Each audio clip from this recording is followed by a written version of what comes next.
नमस्कार, मैं पीयूष मणि अवस्थी। आप देख रहे हैं इंडिया जंक्शन। लोकसभा चुनाव के दौरान अनुप्रिया पटेल उस वक्त सुर्खियों में आ गई थी जब उन्होंने राजा भैया पर विवादित टिप्पणी कर दी थी।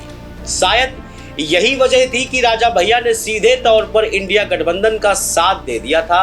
लेकिन इस बार अनुप्रिया पटेल अपने ही मुख्य दल यानी बीजेपी के सामने खड़ी हो गई है। अनुप्रिया पटेल ने मुख्यमंत्री योगी आदित्यनाथ को एक खत लिखकर उन्हें आगाह किया है।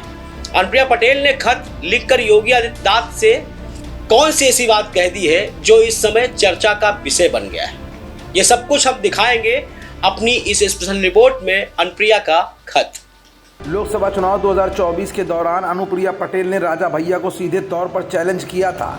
शायद यही वजह थी कि राजा भैया ने समाजवादी पार्टी की साइकिल का सपोर्ट कर कौशाम्बी से विनोद सोनकर की सीट को हरवाकर इंडिया गठबंधन के प्रत्याशी को जीत दिला दी थी। एक बार फिर केंद्रीय मंत्री अनुप्रिया पटेल सुर्खियों में आ गई हैं, लेकिन इस बार अनुप्रिया पटेल ने सीधे मुख्यमंत्री योगी आदित्यनाथ से कुछ ऐसी बातें कही हैं जो इस समय विपक्ष या यूं कहें कि इंडिया गठबंधन को सरकार को घेरने का पूरा मौका दे रही है। आखिर क्या है अनुप्रिया पटेल का वो सीधा वार जो सरकार को घेरे में ले रहा है, और योगी और अनुप्रिया पटेल के बीच में क्या कुछ नया होने वाला है जिससे दरक जाएगा इंडिया गठबंधन? ये सब कुछ आज की रिपोर्ट में हम आपको दिखाएंगे भी और बताएंगे भी।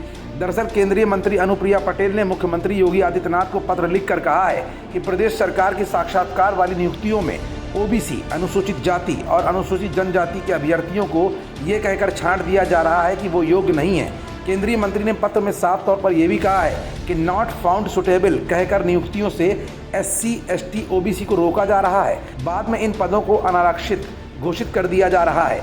SC, ST और OBC अभ्यर्थियों के छात्रों में आक्रोश न पनपे। मुख्यमंत्री योगी आदित्यनाथ को पत्र लिखते हुए केंद्रीय मंत्री अनुप्रिया पटेल ये भी कह रही हैं कि राज्य सरकार के अधीन नियुक्तियों में बार बार पिछड़ा वर्ग और SC, ST को आरक्षित पदों पर नॉट फाउंड सुटेबल कहकर उन पदों को अनारक्षित घोषित करा जा रहा है। ऐसे में इस व्यवस्था पर फौरन रोक लगाई जानी चाहिए।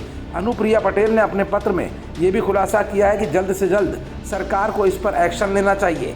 इसी के साथ अनुप्रिया पटेल ने CM योगी से यह भी अनुरोध किया है कि चाहे जितनी बार भी ज़रूरी हो कोई भी नियुक्ति प्रक्रिया अपनानी पड़े, लेकिन हर हाल में ये सीटें उन्हीं वर्गों से भरी जाएं जिनके लिए रिजर्व की गई हैं, ना कि इसे नॉट फाउंड सुटेबल बताकर अनारक्षित यानी अनरिजर्व कर दिया जाए।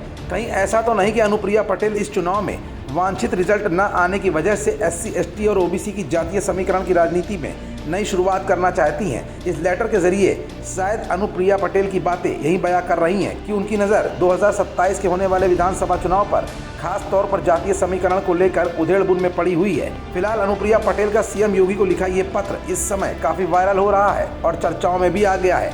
अब देखना ये होगा कि विपक्षी दल इस पत्र से भाजपा सरकार को कैसे घेरता है। माना जा रहा है कि अनुप्रिया पटेल के इस पत्र के बाद यूपी की सियासत काफ़ी गर्मा सकती है। खबरों से जुड़े रहने के लिए सब्सक्राइब करें हमारा चैनल इंडिया जंक्शन।